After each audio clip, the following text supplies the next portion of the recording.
Started. Good morning and welcome from snowy Montreal to the Calculus Reading Group. Today we are fortunate to host a talk from our own Jacob Miller.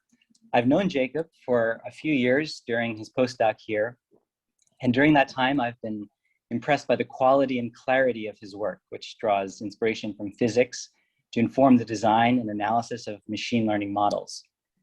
Although I don't understand Jacob's work very well, I'm convinced he has important things to say about computer programming and calculus, and I know him to be an excellent communicator.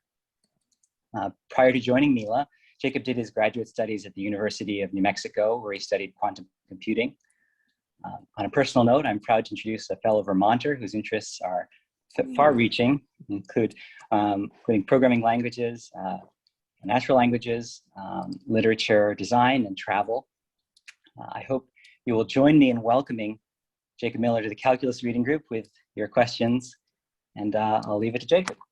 Thanks. Well, thank you. Thank you for your kind words, Brendan, and thank you a bunch for organizing this. And I got to say, this is one of the most well-run reading groups at Mila, so congrats for that. Okay, yes, so let me, okay, cool. So yeah, so basically, I'm going to be talking about all of the subjects, shown in the title here and more. And a lot of these are sort of based on a paper that myself, Guillaume Rabousseau, and John Torilla, a mathematician in New York, have sort of put together for recent AI Stats conference.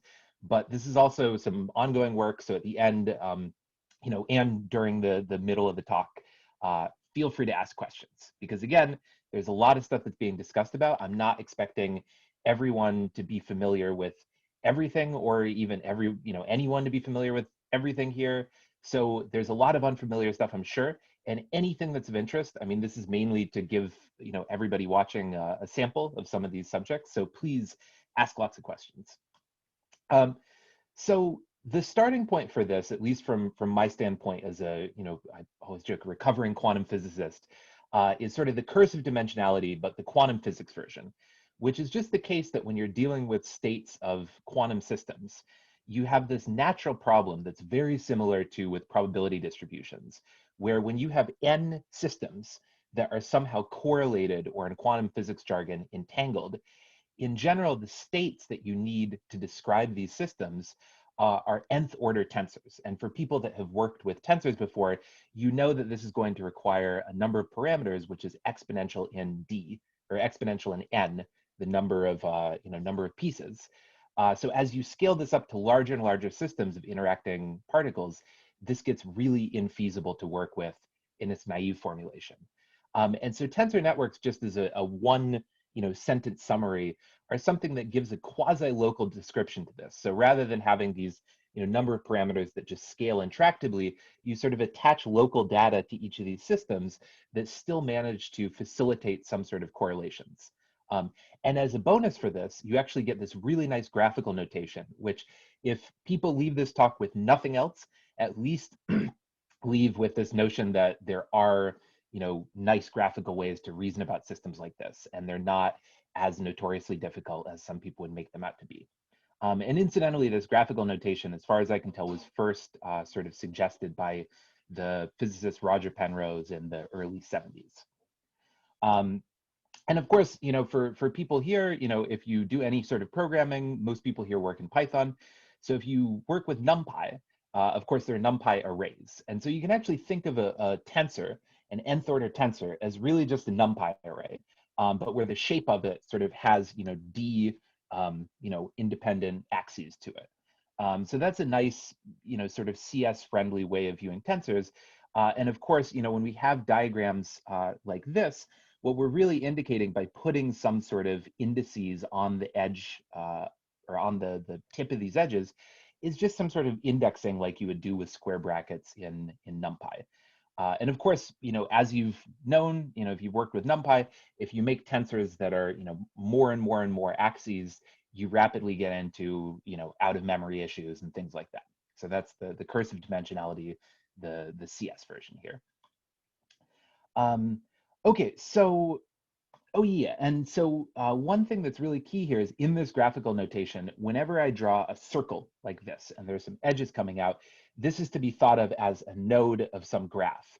And that node itself represents a tensor that has some sort of, maybe trainable data in it, but at least it's something that, is sort of the concrete linear algebraic operation, um, um,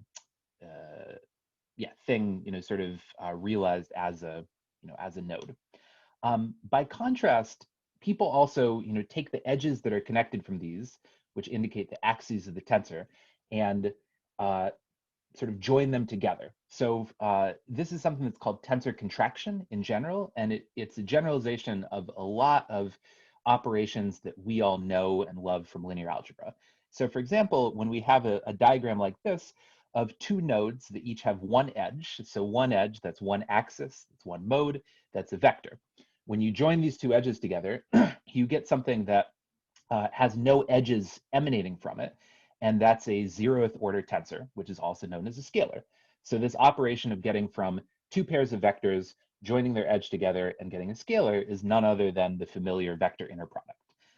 And similarly, when we work with other nodes that have either one or two edges in them, you get, in this case, matrix vector multiplication, giving you another vector C, or matrix-matrix multiplication, giving you product of AB, which I'll also call C here. But more generally, when you work with higher order tensors, this graphical notation lets you do things that vastly generalize matrix multiplication or the vector inner product, while still having a lot of the nice mathematical properties. And so one very, very convenient fact for us about this is that just as matrix multiplication is associative, the product of matrices A, B, C can be multiplied, can be computed by first multiplying A and B, followed by C, or B and C followed by A. In a similar way, whenever you have a network of tensors, a tensor network, which is being realized as some diagram of connected nodes, where the edges represent tensor contraction, you can actually perform these contractions in any order that you want. And so graphically, whenever you perform a contraction, for example, here, going from this diagram in the center to the one on the side here, I'm basically multiplying this third order tensor, B1, by another third order tensor, A, and getting some new fourth order tensor, A prime. And it's fourth order because when you perform this contraction, you merge the two nodes together, and the resultant output node has all of the free edges, or the unconnected edges, of the previous two. And so if you do this by first merging A and B1, and then the product of that by B2 to get C, you're actually guaranteed, you can do this using the rigorous mathematical definition of tensor contraction, although it's not very insightful. You're guaranteed that you'll get the same result as if you had first merged A and B2 followed by B1 into that.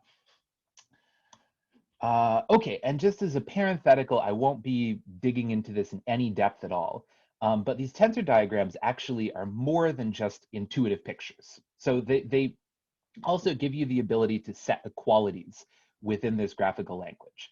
And so, for example, one equality that I just mentioned is the fact that you have two different ways to get from here to here, and that both of these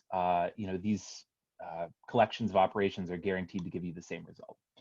And more generally, there's a sort of beautiful structural theory that's embedded in all of this that's very deeply connected to the theory of what are called monoidal categories in category theory. And you can sort of think of this as just a collection of objects which behaves very similarly to what you can do with NumPy tensors plus the outer product, which is to say, for example, when you take two vectors and you turn them into a rank 1 matrix, that's the sort of simplest non-trivial example of the outer product. So taking two first order vectors or first order tensors, sort of putting them together in a free way such that you preserve the edges of both of them. And so this sort of structure, things or statements that can be captured in terms of tensors, outer products, and tensor contraction have a very close link to monoidal category theory. And this has been used to do a lot of cool work, both proving the soundness and completeness of these simple diagrammatic rules for such systems, as well as making connections to a lot of cool semantics for such models.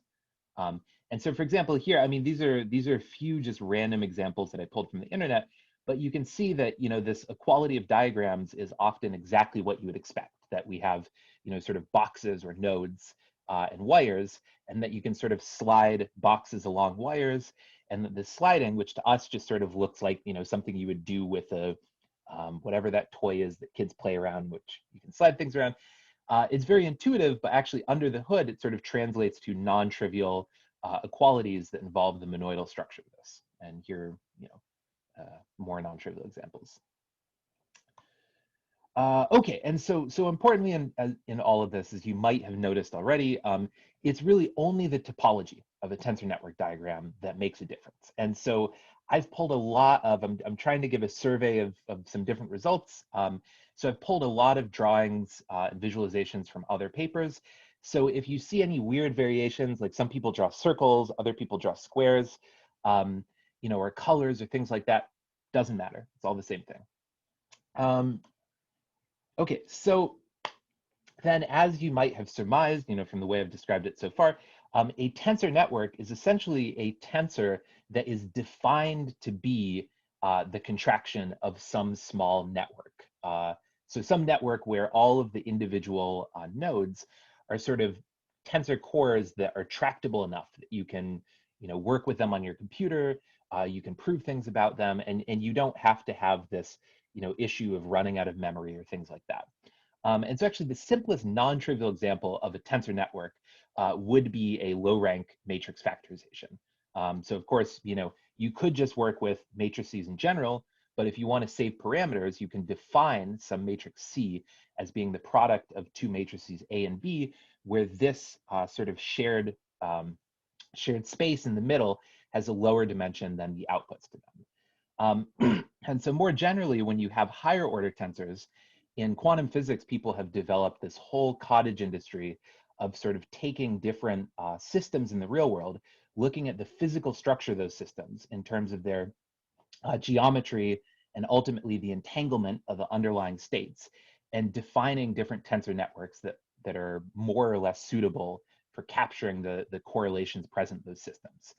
And so in a lot of cases, you could actually sort of make a connection between the structure of the underlying graph that defines the tensor network, so the graph that sets the contractions of the underlying cores, to the actual geometry of the system. So for example, this tensor network is something that is commonly used to describe one-dimensional systems. It makes sense, it's a one-dimensional graph. This network is something that's commonly used to handle two-dimensional systems. And this is, I don't know, something kind of random. And just to sort of ground your intuition in all of this, the generalization of matrix rank here in this low rank case is called the bond dimension of the system. And so tensor network methods are generally only effective when you can keep the bond dimension low. So a lot of these networks actually can express arbitrary tensors. But if it's something that you really want to capture the entire space of tensors like this, a simple dimension counting argument is going to show us that these cores are going to have exponentially many parameters. And another way of saying that is that the bond dimension for arbitrary tensors scales exponentially large.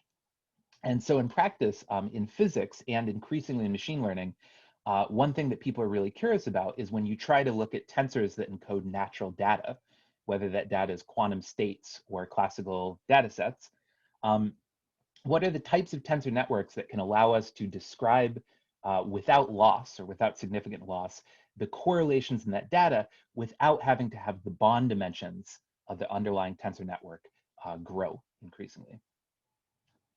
And okay, and I'm going to get to a point where there's like a good spot for questions. So I'm almost there. So tensor network, so I've described the emergence of tensor networks in quantum physics. Historically, that was sort of the first use cases of this, but a lot of these have also been independently discovered from the perspective of applied mathematics. And in some cases, applied math has created new tensor networks or given different emphasis to them. And so as a result, these all have different names.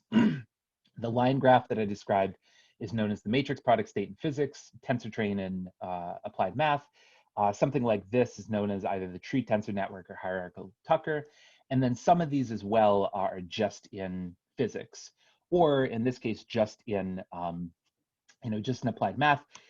I just want to point out that this is not a tensor network diagram. This is a sort of trying to view a third order tensor as like a cube of some kind, generalizing the picture as a matrix. And I would really, I want to push this former diagrammatic notation on ML people, because I think it's really useful. You can't use this sort of notation for anything more than a third order tensor. Okay, yeah, so actually now's a good point. So does anybody have any questions about that so far? Do things kind of make sense? Yeah, I do have a quick question, but it's probably just because of my misunderstanding of tensor network. But I'm wondering, is like the goal of tensor network to give a different tool for representing data? For example, in quantum physics, right? Does it allow you to represent something that with the traditional tools you were not able to represent, or it's just a tool to make it easier to do computation? A little bit like the complex number. Now it's a bit controversial because perhaps the complex number is actually useful in the nature. This is, maybe you know probably more about it. But like I'm trying to just relate and understand if the tensor network is something fundamental that you have to use if you want to do certain computation in quantum physics, or it's just something to help you to do those computation. That is a fantastic question. The question about complex numbers also is something that I'm not going to dive in, but this is absolutely, you called it on the right slide. People at different communities tend to use different fields when working with these models. But so to actually answer your question, so the emergence of these models in quantum physics was not, it's not something that is absolutely forced on people. It's not something that is absolutely necessary. Before tensor networks were developed, people had lots of other methods for trying to understand these complex, large quantum systems, also known as many-body quantum states. But what tensor networks did essentially is they introduced a radically different set of bottlenecks to the model. So previous methods kind of worked on a case-by-case basis. You had to know, okay, I'm working with this type of system. This is something that's a lightly interacting fermionic system or something like that. Or this is a whatever, I don't know. People had a lot of different taxonomies, and depending on the method, you would, depending on the system, you would use different methods. And tensor networks, I think the contributions, first of all, have been that it has made the bottleneck of the model this sort of bond dimension parameter, which in practice is much more flexible than a lot of the other bottlenecks, which previously had been like fundamental issues. There's something called the sign problem that emerges in fermionic systems, which is notorious to get past. And so when you have a bottleneck that's just like, we can't do anything here, that's a hard no. But when you have something like, oh, it becomes increasingly difficult to model the system, that gives you the ability to, if you want, throw more computational resources at this and get increasingly better results. Another thing here, I think the major contribution of this is it gives a convenient, intuitive understanding of how correlations in such models are developed in a similar way to how PGMs and its associated diagrammatic notation give a convenient, intuitive understanding of how probability distributions emerge. But I think one of my goals in this talk is to argue that this is a useful or insightful framework for machine learning, but just as with the case of quantum physics, and I think even more so here, is by no means the only way. It's by no means, a way that is better in some ways. It's just a different set of trade-offs, I think. All right, well, fantastic answer. Thank you. Yeah, and fantastic question. Okay, Andre. Hey, can you hear me okay? Mm-hmm. Cool. So I'm not familiar with physics, and I was wondering, for these tensor networks, is there any learning going on? So is there like stochastic gradient descent or something to learn these parameters? Or are these just like parameters that are put in by the physicists who know what the values should be? Yeah, great question. So it's a little bit of both. Some research in quantum many-body physics and stuff that I had worked on some in my PhD is looking at very, very small toy examples of these models. So for example, matrix product states like this, where the bond dimensions are dimension 2, and you can actually exactly work with all of the parameters just in terms of, pen and paper. But I'd say the bigger usage of these models is where you do have some sort of learning. This learning, I think, would more appropriately be called optimization in this case, because what you're doing is you're trying to use these states described as, in terms of this tensor network parameterization, and minimize some defining energy functional.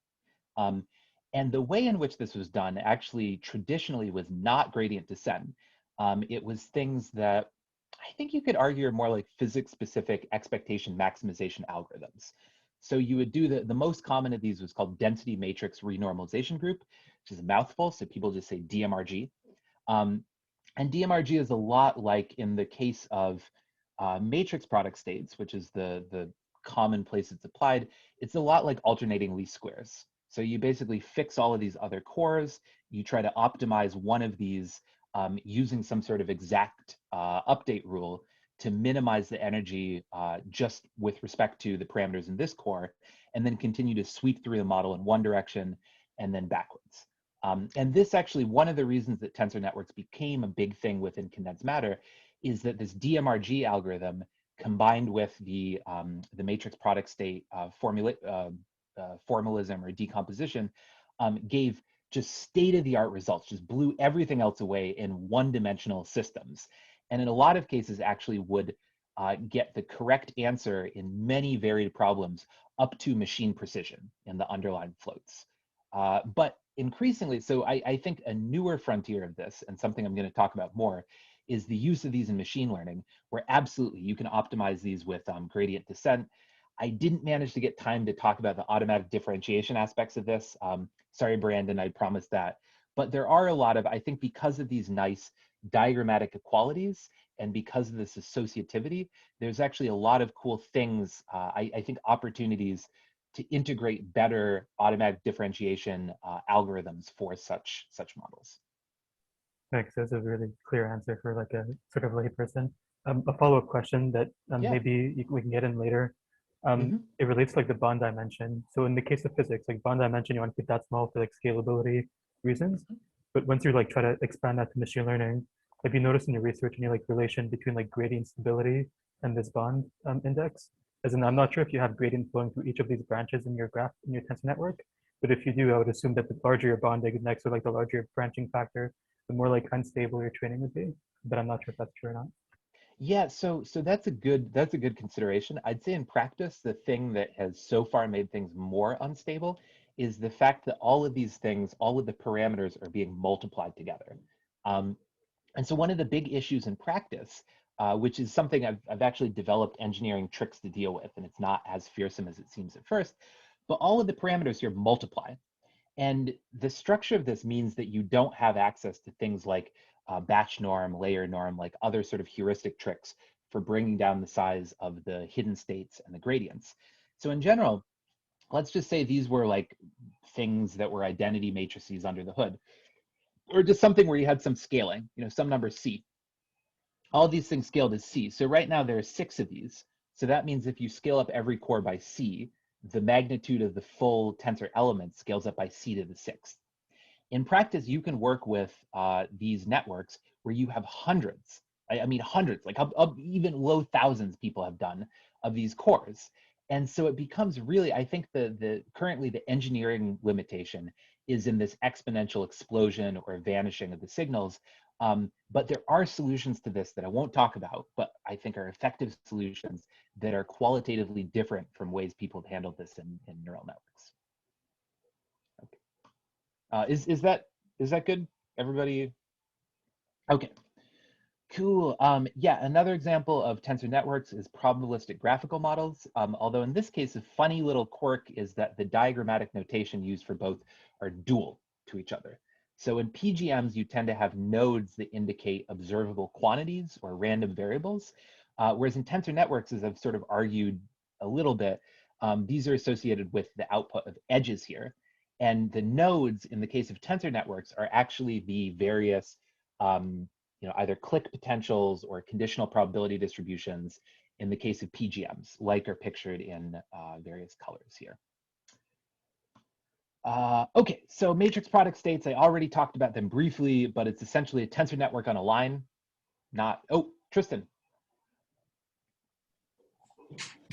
Hi, sorry to interrupt. Yeah, I have a question with regard to this PGM aspect. So the PGM notation that you're using is the usual Markov network representation, but can we think about the tensor network notation as being kind of the equivalent of the factor graph representation in PGMs, where factors would be the tensors themselves, and then you have variables?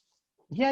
And I think factor graphs are actually sort of, if you were to write like a diagram of like tensor networks explicitly draw this and PGMs explicitly draw that, I think factor graphs could sort of be seen as like the least upper bound of both of them by making both of these pieces explicit. Yeah, there's a reason. I'm not going to get into the details, but when you start to extend this graphical notation beyond just like truisms involving like the shapes of tensors, and you start to actually include the probabilistic aspect of this, there are actually reasons why you don't want to draw nodes associated with the edges of the tensor network or the variables in the system. I'm not going to talk about that. It's actually the subject of some research that I'm doing right now, but I'd be happy at another point to talk about this if you have any more questions about that. But great question. Okay, because I think there's this usual notation that we're used to with factor graphs where you have this bipartite graph between variables and factors, but I think there's, I don't remember exactly who did that, but in the early 2000s, I think the very first notations for factor graphs didn't have any notion of variables. So you didn't have the nodes in the variables inside the notation. It was really just like the tensor network style notation where the edges themselves would be thought as being the variables between two factors, but it was more implicit in that sense. Yeah, then in that case, that would align very closely with the way that tensor networks depict that. Thanks, I actually didn't know that fact.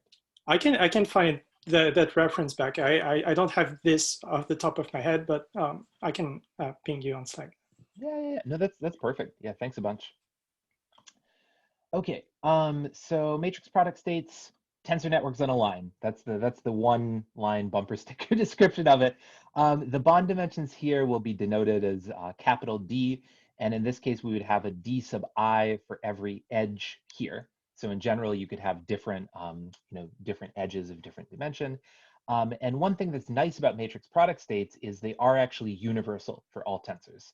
So there's a concrete algorithm called the tensor train singular value decomposition developed by a Russian researcher named Ivan Ozledets that basically takes an arbitrary tensor and expresses it as a tensor train factorization.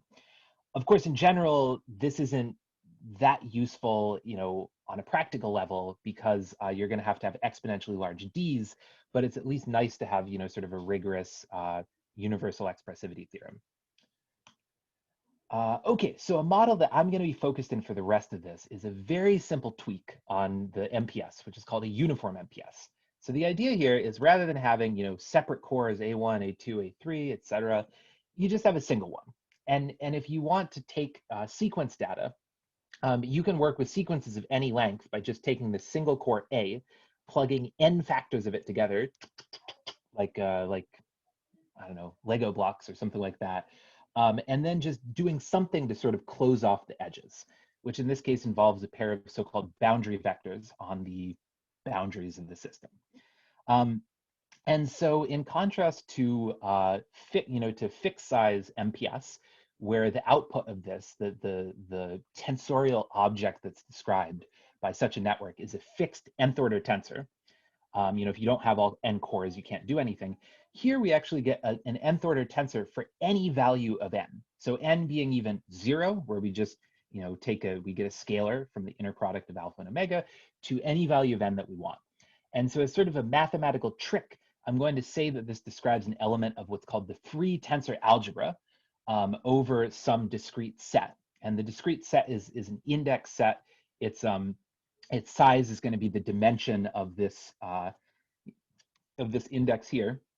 And this actually gives a nice connection to the structure of strings, because of course strings, if you look at the free string monoid, or the collection of all strings over an alphabet, you actually get exactly the same structure. That there's the empty string, there's all characters, so length 1 strings, all length 2 strings, etc. And so you can sort of think of a uniform MPS as being a tensor over the collection of strings. Okay, and just as a kind of side note, practicality thing, I just mentioned this because it was in our paper. So these are sequential models, but in contrast to RNNs, this associativity of contraction actually lets you evaluate the whole thing in a way that's much more parallelizable. So, rather than doing something where you take, you treat this alpha as some initial hidden state and then sort of contract it using, so in this case, A of S1 is just what happens when you take A here and you plug in some character S1.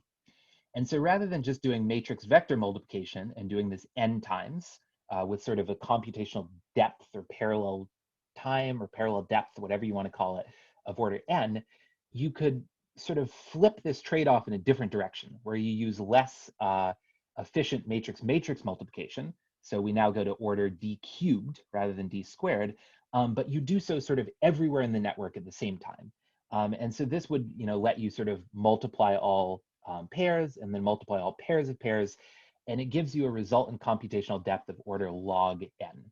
So this is a trade-off that doesn't really make sense unless you have reasonably small tensor cores, but in the standard setting of machine learning where we have these incredible parallel computing resources, it's nice to know that we have the option at least. And generally, this is something you can actually do with any tensor network. It's just, the trade-off is generally going to get a little bit hairier with regards to what this, total cost becomes. Okay, so I mentioned it very briefly earlier, but probability distributions are actually examples of tensors. It's kind of a, just cute, like not particularly useful observation right now, but you just think like, okay, an n-gram probability distribution over some lexicon, which I'm also labeling sigma here, is, it's just a collection of, probabilities. Each probability is a real, real non-negative number. And, of course, it can be freely indexed by any combinations of these n characters. So this, this is an nth order tensor. Done. Similarly, any probability distribution over strings can be realized as an element of the free tensor algebra, which I defined earlier. It defines the probability of the empty string, the probability of all, single words, all pairs of words, etc. But you also have to have these additional properties, obviously, to be a probability distribution. All of the elements have to be non-negative, and sort of in easier to satisfy constraint, they all have to sum up to 1. Okay, and so, yeah, so just generally, like one thing that I've been really curious about and I want to do more work on is that since probability distributions over strings are tensors, and they kind of intuitively like match up with the shape of uniform MPS tensors, in the sense that they're both associated with the free tensor algebra, maybe we could study the use of uniform MPS as language models. And uniform MPS, by the way, are sort of the simplest, like you could think of them as like the vanilla RNNs of the tensor network world. So we're obviously not expecting this to give any incredible results right away, but the hope is that if you can prove things for uniform MPS, you can prove things as well for more complex tensor networks, where each of these A's are replaced by some sort of tensor network recurrent cell, much the same way that vanilla RNNs are not that directly useful for ML, but they're a great sort of representative example for how RNNs work. And yeah, so the problem with this, of course, is this constraint of having our tensor describe a probability distribution. And in fact, the situation gets more dire when we realize the fact that uniform MPS, so I don't have the reference to this here, but it's something that comes from the weighted finite automata community, that if you just have some arbitrary uniform MPS core, and you want to say, okay, does this thing compute a valid probability distribution in the sense that all of the elements are positive and they all have unit normalization? This is actually an undecidable problem. Undecidable, sorry, that's the end of the road, we're toast. So we can't do this with arbitrary UMPS, we have to add some extra structure in here. Yeah, bad. So yeah, so the classical way that people do this is by working with what's called a probabilistic automaton. And this is basically like a hidden Markov model. It's going to have a different description to it, but you can actually prove that the two are, that everything that can be expressed with one can be converted into the other. And essentially what you do is you just say, okay, this core here, it's a third order tensor. These vectors are vectors. And all of the elements of this, I'm going to choose to be non-negative. And you can convince yourself pretty easily that, yeah, matrix multiplication and inner products involving non-negative numbers is going to give me something that's non-negative as well. The trick, of course, becomes satisfying the normalization condition, but you can do this by just summing over everything to get this z sub n and then dividing by that. The question of how you do that summation is actually something I'm going to talk a lot about in the next couple of slides. So just take it on my word for now that you can compute this z sub n quantity. Yeah, and again, you should really just think of these, even though they don't have the same diagrams, just think of them as HMMs. So it's something people have looked into, but it's not the focus of the rest of the talk. So what I am going to be talking about is a so-called quantum solution for doing this, which are called Born machines. This is something I've given a collection of references here just in a lot of past work that has described or worked with models that are either literally the same as what I'm saying here or a slight variation of it. And a Born machine is essentially something where you have this uniform MPS tensor. So you can compute tensor elements, which I'm now defining as psi of s. So psi of s would just be what you get by plugging in all of these s's here, contracting this whole network, for example, through one of these algorithms, and then getting some scalar. So you get psi of s, and then we use the Born rule of quantum mechanics, which is essentially this psi of s is generally going to be, it could even be a complex number, but you just take the norm squared of this, and you say, okay, that norm squared is an unnormalized probability distribution. So yeah, and when you have that, so even though this is defined as being the norm squared, you can sort of think of this S here. So if I just imagine the S can sort of be split off to each part of the network, I can put two copies of S in there. This is really something, this network here gives the scalar psi of S. And this network up here, where the stars indicate complex conjugation of all the elements when we're working over the complex numbers, gives the complex conjugated version of psi of s. So this diagram, this single diagram, actually indicates directly the unnormalized probability distribution. And the fact that it's a quadratic function of the tensor elements means that we sort of get this ladder-shaped topology where we have two copies of all of our objects here. But of course, again, as I mentioned last time, how do we actually compute this thing? Because if I just want to say, oh yeah, Zn is just the sum over all these things, well, guess what? If we're restricting to fixed string lengths n, this grows exponentially in n, and when we're working with the free string algebra, it's an infinite sum. So we need something better for this. And the solution is something called transfer operators. And so transfer operators, the terminology here comes from the many-body physics literature. It's this remarkably powerful algebraic technique. And what you do is you say, okay, so if I want to sum over all of these s's over strings of a fixed length, for example, and I'm just doing this for fixed length normalizations, but the technique I'll show how it generalizes.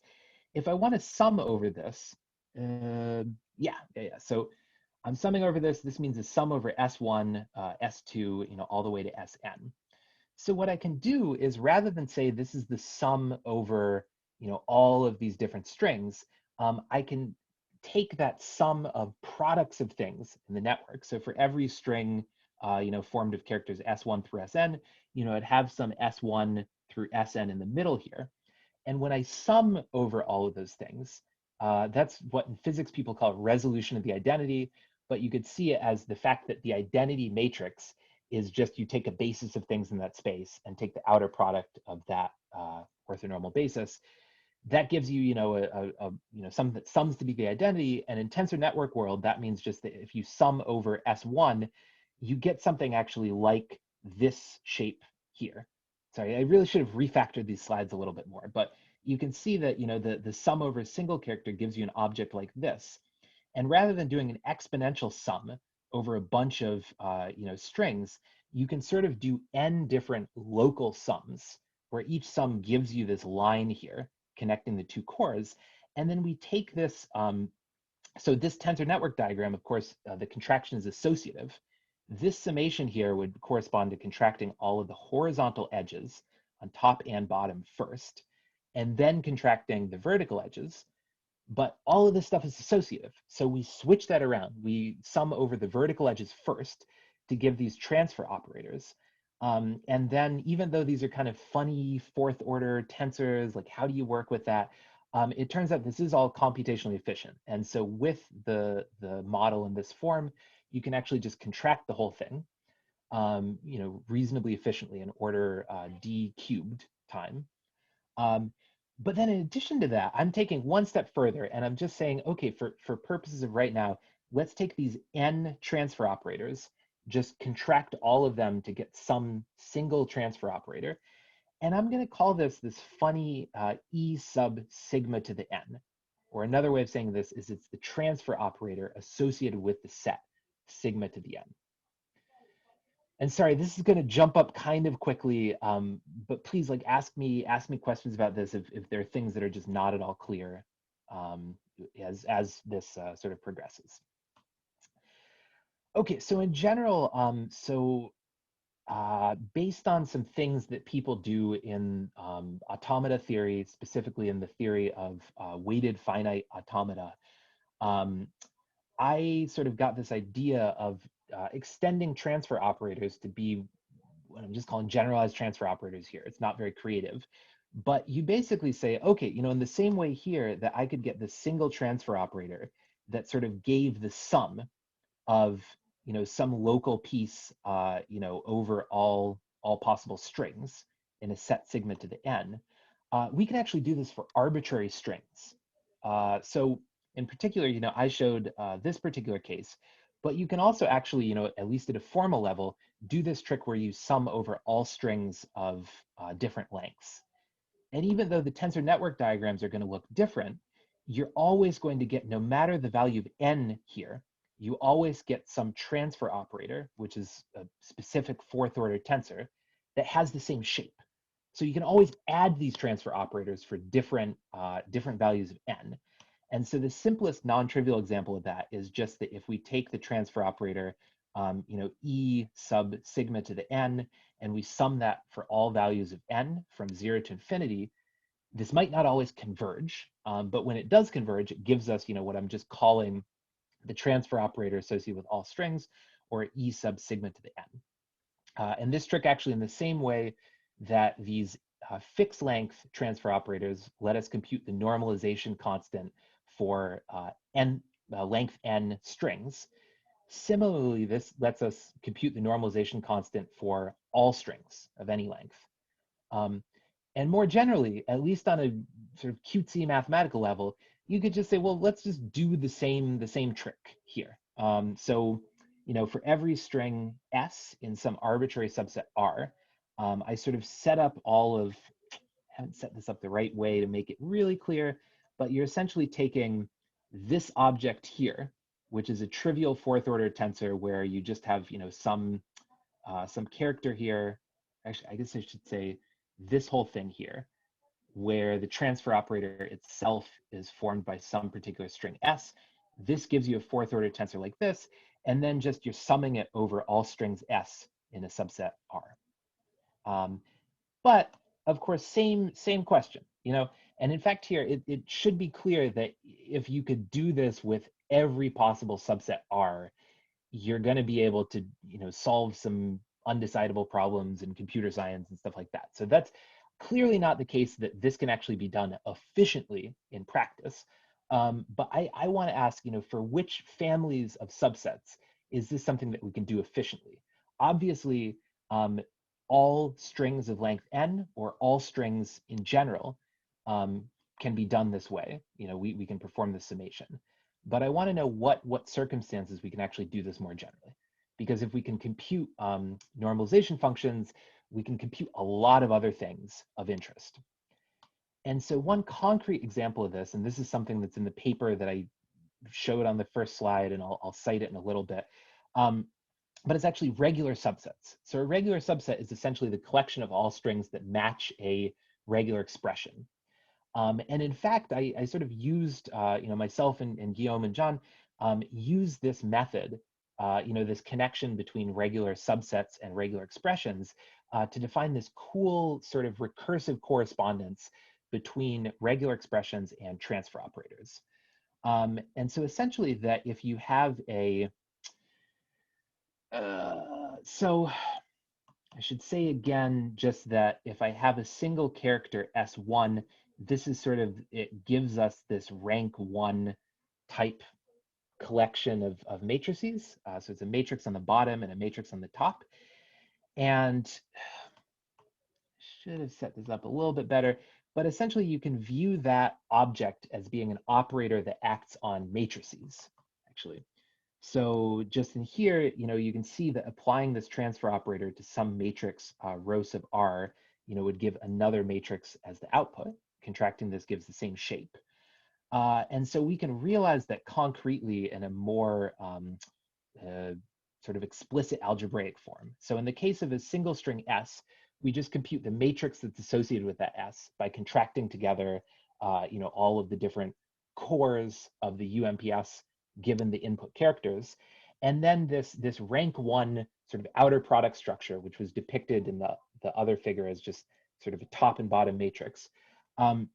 We just actually do this through, conjugating the two. One of these gets the transpose. It'll also get a complex conjugate when our parameters are complex. And then once we've defined this sort of base action of how single strings define transfer operators, so a single string is a trivial regular expression, but more generally, you can concatenate regular expressions, you can take the union, and you can take the clean closure.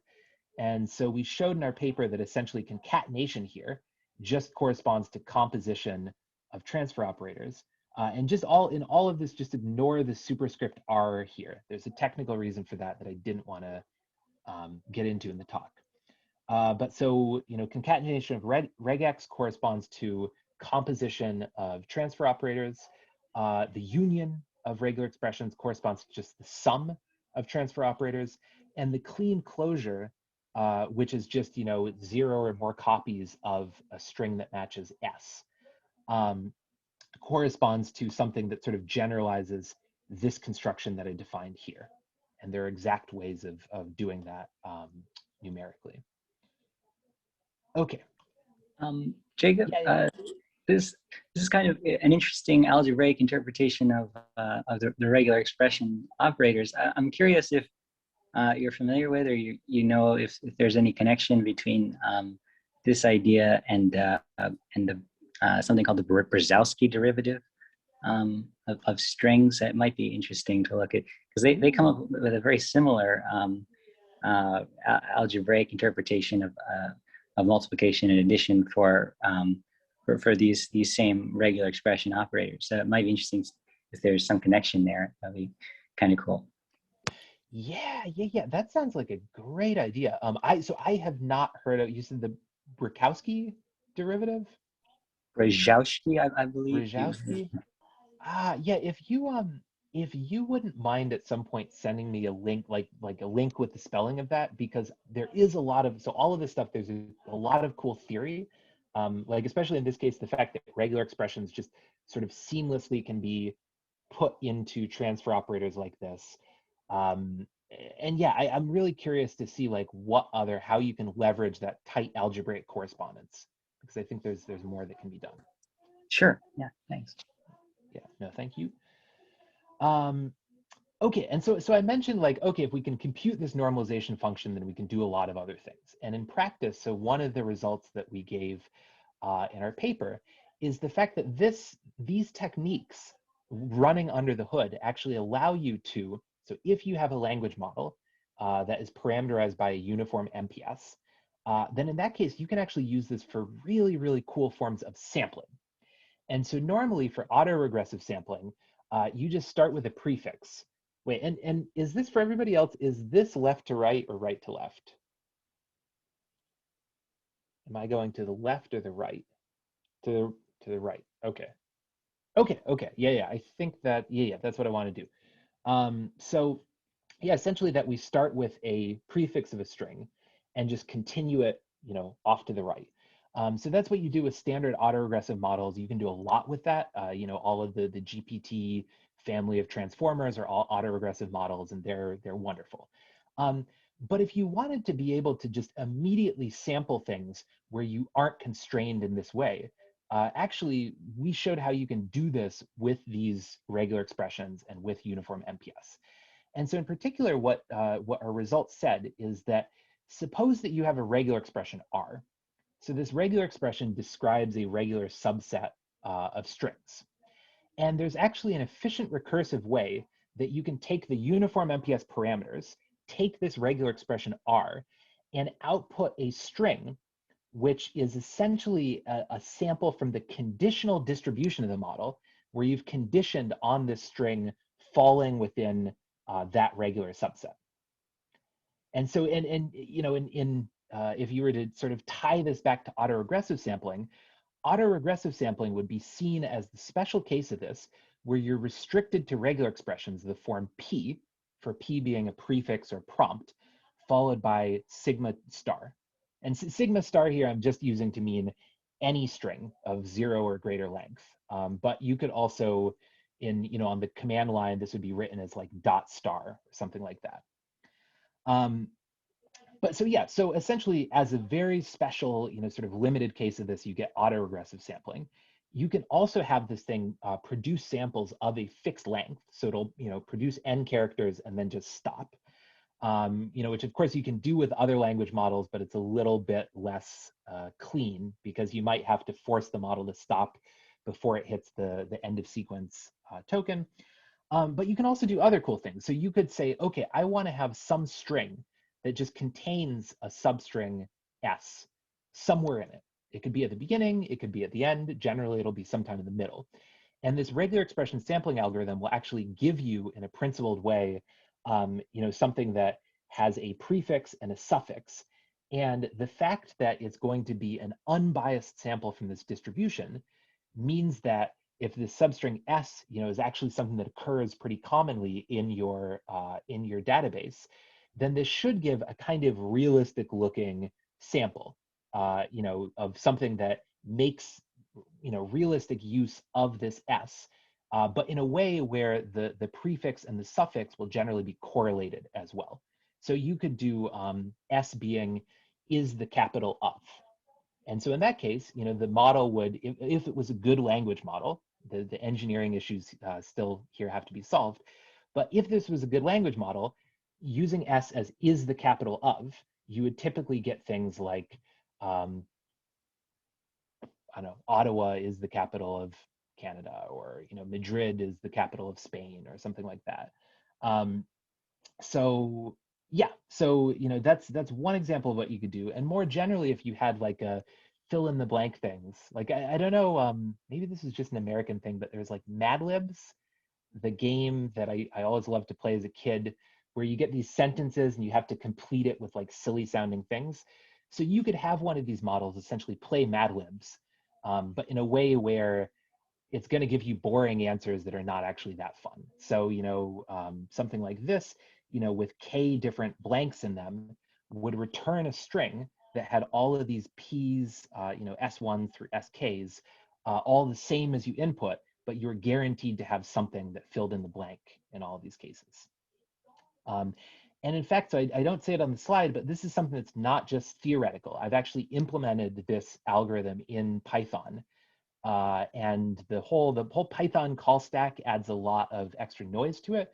But if you do it in a setting where you have some sort of compilation, for example, JAX has a nice just-in-time compiler built into it, or you could use, PyTorch now has some just-in-time compiler capabilities.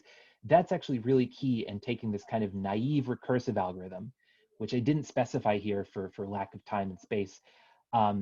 Taking this naive recursive algorithm and sort of compressing it down to something that's reasonably efficient.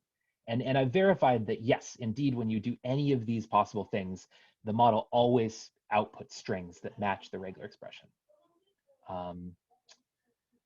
And yeah, and as one other note on this, so this is something I've described all of this, somewhat unfortunately for this talk, in the setting of these Born machine style UMPS models, where you have these ladder diagrams. All of this can also be done with hidden Markov models as well.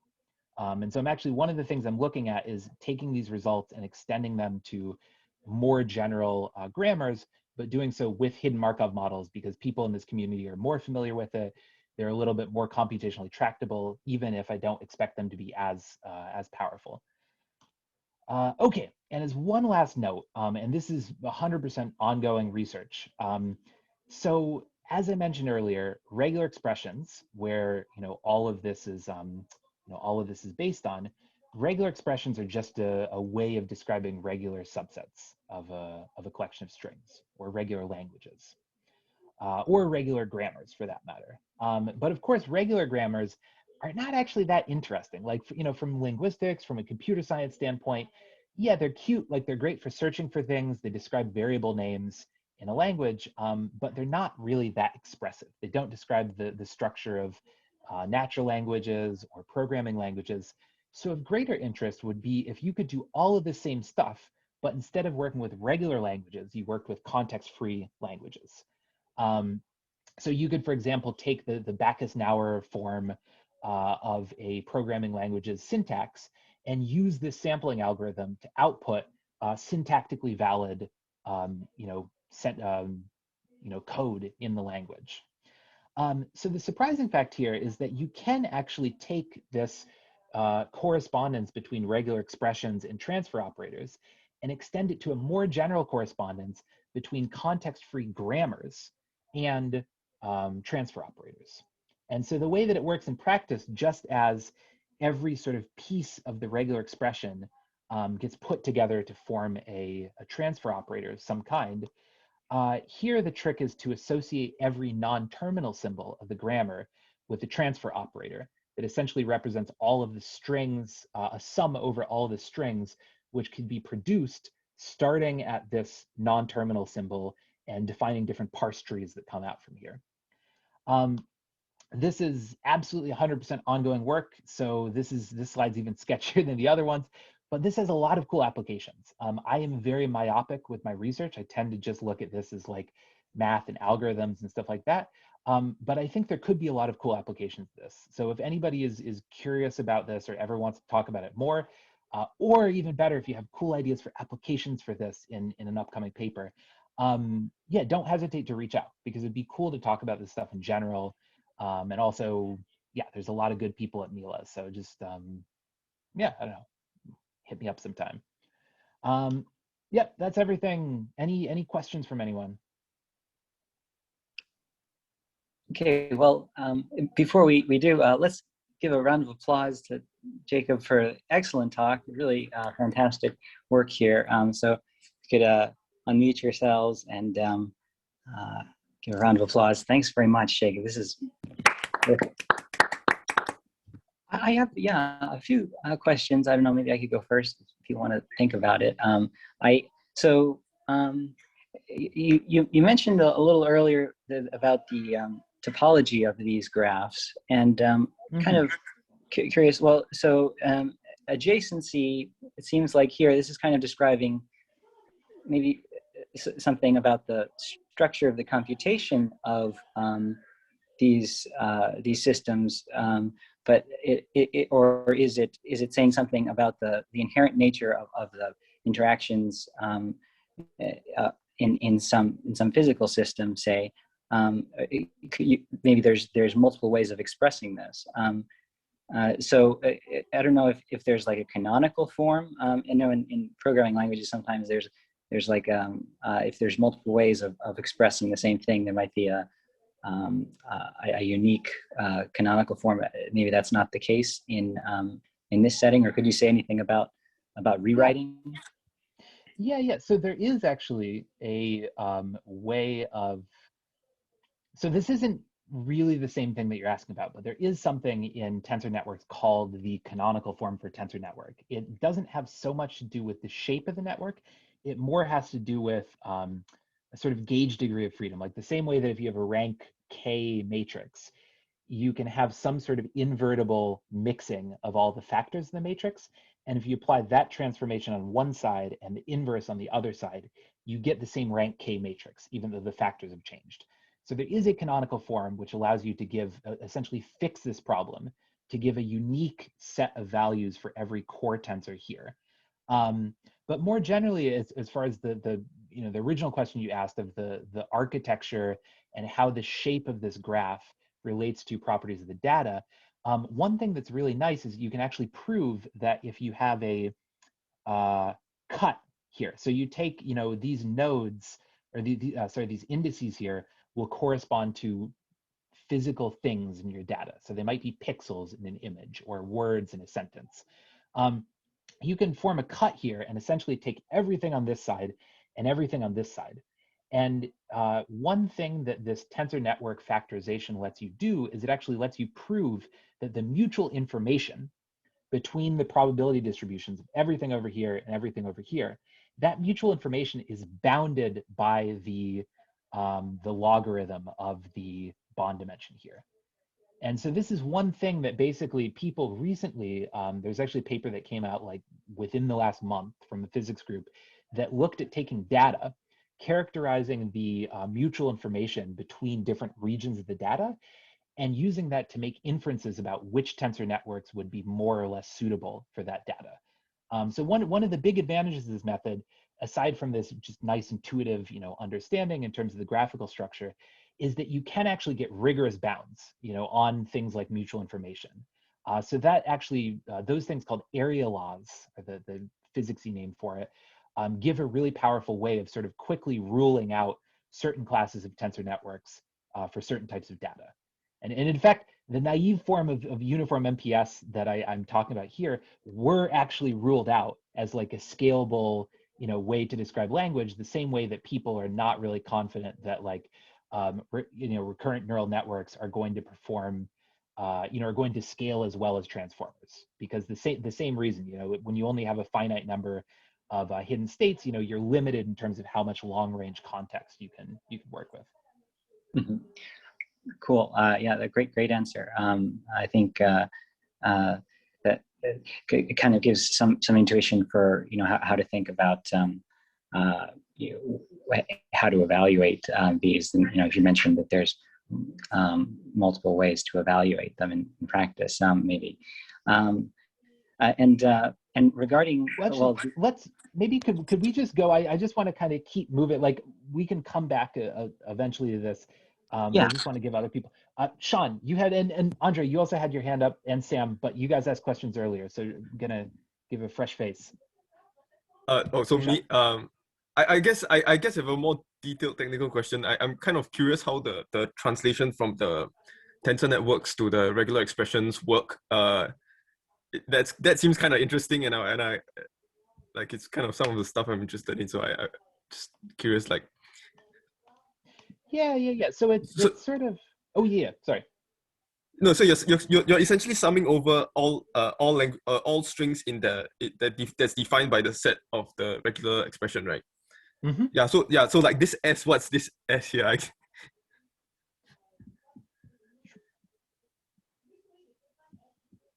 Hello? Oh yeah. We're still there. Yeah, I guess that's my question. Like, what this S? How does it? Yeah. So that's a great question. So this literal sum here is something that's nice for theoretical purposes. It's a compact equation. It's a convenient connection to the subset. But this would be a terrible algorithm. Like this here is an exponential time, really infinite time algorithm. So it doesn't work. So in practice, what you actually do is you take, if you have this regular expression R, so it could be one of these forms, the sampling algorithm actually sort of recursively breaks down. It says, okay, do I have a regular expression that is a concatenation or a union or a clean closure or a string literal? For each of those cases, it has a transfer operator that it can define. And that transfer operator is generally going to be recursively defined in terms of other transfer operators. So in this case, this regular expression R is the concatenation of two pieces. One of these pieces is the clean closure of another piece. This piece here is a union of string literals. And so the sampling algorithm, so all of the details are in this paper, and I can't really get into like, I didn't put in the right slides to be able to point to things and say, ah, here it is. Okay. But it's essentially that you have this recursive correspondence, and the fact that you end up summing over this S of all S and R is a non-trivial fact, a non-trivial theorem that we end up proving, which is related to this theorem one. Right. So I think, yeah, I guess just maybe as a side note, I think maybe the way things like CTC and the connectionist temporal classification and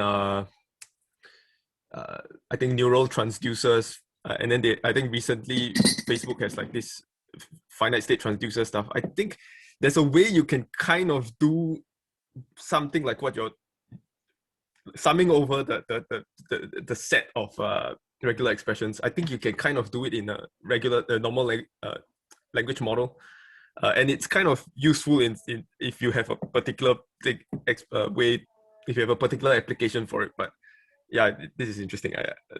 I'll maybe ask you more about it. Yeah, and it would be great to talk another time. It's been a while also. Good to catch up. Okay, so I've got an order on my screen. So I've got Andre and then Sam and then back to Brendan. And so, Brendan, sorry for pushing you off earlier on this. I just want to give everybody an opportunity. Okay, Andre. Cool. Thanks a lot for the great talk. I just want to caveat this question with I'm way out of my depth, so I might be egregiously wrong in this question, but I want to give it a shot anyways. It seems like you're not modeling conditional probability except very indirectly through this regex sampling. And so I was wondering if you could take this like bookmarking mechanism that you kind of bookmark the whole sequence and apply to like individual tensors in your UMPS chain and kind of use that to recover like conditional probabilities of like a single character given the string of characters, or is that completely beyond the scope of what UMPS can do? Wait, what do you mean by bookmarking in this case? If you go back to your UMPS slide, and I may have just completely misunderstood the way it worked. Yeah, This here. one, So you'd mentioned like the sort of alpha and omega bookmarks allow you to kind of collapse everything to a scalar, which corresponds to the probability of the sequence, right? So if you had similar bookmarks added to like, let's say, tensors alpha or A, but kind of going in and out of the page, would that allow you to kind of collapse and get a scalar probability for like that single character conditional on the entire sequence? Or is there a way you see using tensor networks to recover like conditional probabilities as opposed to just probabilities? Yeah. So the trick here is that at every point you're going to get some scalar, which just depends on the string S. Yeah, like this. But this is also, well, so it doesn't just depend on S. It also depends on these sort of boundary conditions here, which are just these scalars, but then we sort of combine them to form these matrices on the end. And so this conditional sampling approach, what it really ends up doing is just this manipulation of using different parts of your regular expression to sort of update the boundary conditions, if you will. And the boundary conditions 100% encapsulate all of the conditional information which is being shuttled through the system. And so I think what you're proposing should be doable here. It's just the trick in every one of these cases is that in addition to your scalar, you also need to have a way of interpreting this as a probability with respect to which distribution. And so in a lot of cases, when you look at sampling from different conditional distributions associated with different regular expressions, you actually end up doing sort of the same thing, but in every case, the only difference is that the normalization function that you're computing, and you have to sort of compute something like a normalization function at each step, but it's tractable and actually not that bad in practice. The normalization constants will be changing based on the regular expression that you're using in the background. So I think what you're proposing should be something you can frame as a conditional sampling thing, maybe with some of the conditioning done beforehand by varying the values of these alphas and omegas. Cool. Sam. Hey, thank you so much for this great talk. It was very, very nice, and happy to know more about what you've been working on all these times. The truth finally comes out. Yeah. So I guess my question is, it will really show how much I know nothing about this, but I want to ask it anyway. So you said at the beginning of the talk that you could do some learning with this tensor network, but like your talk, and I have also watched the talk from Titani last week. Mm-hmm. And to me, it feels like this tool is really right now, it's really used as a way to represent stuff, like represent grammar and all that kind of stuff. Mm-hmm. So it's really not clear to me how this can be used in a learning setup. So I'd be curious to hear how you, or maybe just speculation, how this could be used in a learning setup. And what are the pros and cons of using it in a learning setup if you compare it with the traditional methods that are used in the literature?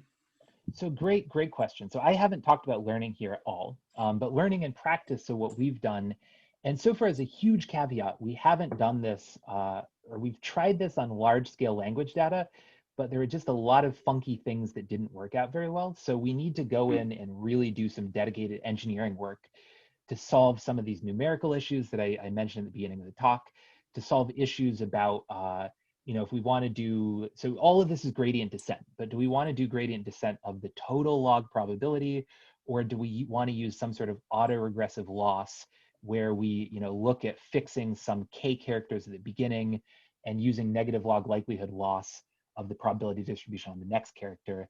There's a lot of engineering questions here which haven't been resolved because these are new models. They work very differently from neural networks. So I think the biggest downside to these models that I can see is first, they tend to be a little bit heavier in practice than equivalently sized RNNs. I don't think that's a fundamental issue, but that's partly an architecture type issue, as well as a constraints, that if you make this a constrained optimization problem, you can cut down the computational cost by minimizing the need to keep computing this normalization function every time. So that's one downside of this. But yeah, in terms of learning, all that you would do is really just like training sort of like training a language model. You have a means of computing this probability, this unnormalized probability of P of S. You have a means of computing this normalization function Z sub n. And at each point, you can just, take this loss. It's computed in a back-probable way, and you just, use your favorite automatic differentiation library to get gradients. But again, the mathematical structure of this, I think we might have to use tricks involving different types of gradient optimizers or stuff like that. So those are the cons, the things, in practice, these things are kind of unwieldy. We haven't gotten anything close to state-of-the-art performance. The pros are that, first of all, we can prove things about these. We can efficiently we can parallelize the valuation, which was originally one of the whole reasons for transformers coming into existence. They were more parallelizable than RNNs. But I think more generally, the fact that these are mathematically tractable, mathematically transparent models means that you can do things like this. My challenge to anybody in the ML community is find a clean way of doing something like this with an RNN, with a transformer, really with any model that isn't literally a form of a tensor network, like HMMs, for example.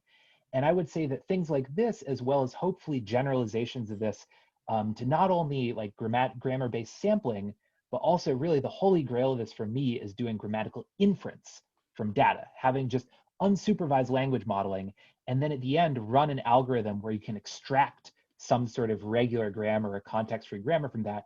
I think that would be a really big benefit of these methods if, and this is the big if, we can get these models to be high quality language models in practice, which we're still far away from. Okay, is that good? Yeah. Just processing it, but it's very insightful. Yeah, I just have so many questions, but I think I should let Brendan ask his question now. Yeah, and Thanks we a lot. can, yeah, and anybody that wants to talk about this more, ping me sometime. Like I love to talk. I mean, COVID, you know, we've all been like, you know, huddled up inside our homes. So it would be nice to be, you know, recreating the Sure. coffee, you know, the coffee meetings of past days. So, okay, so Brendan. Yeah, thanks again. There's some really great questions here, so I'm glad that we had a chance. I know there'll be a talk next week about learning, so some of the learning aspects of training these. So that might be interesting. But yeah, you mentioned at the very beginning about proof search, and there's some ways to do that with logical forms of these sensors. I'm curious if you could maybe elaborate a little bit on that, or you know, you just say, oh, well, R and complex numbers, but Booleans or other things. Is that something that you see being useful to explore, and what value that might have? Yeah. So so the proof, so the connections to proof theory here are really just in terms of things you can prove about tensor networks themselves. So it's not clear to me a priori that this would you know, help simplify the process of proof search, or that these models would be useful for that. But that being said, the question you asked about Booleans, if you take all of these models and you restrict them to Boolean values, you actually get different types of automata. And automata are the things that, you know, can sort of concretely compute different questions about, you know, whether strings belong to some defining language. And there's this very, very tight correspondence between the theory of formal languages and the theory of the automata that can compute them, which, looking back retroactively, nobody would have used this terminology in the past. But you could argue that these automata really are tensor networks, but where all of the cores here are not over real values or over complex values, but as you said, over Boolean values. And for example, any, you know, what I called here a uniform MPS, if you take the same definition and you substitute, you make all these values Booleans, you actually get precisely a finite automaton, in general, non-deterministic finite automaton. And so I think that this connection, I mean, one of the things that I'm looking at right now, and one of the things that was the inspiration for some of the ongoing work that I'm doing was actually based on ideas that people had in formal language theory, where you can have, you know, certain types of grammars, you know, these define languages, you have a machine that sort of computes the membership function here.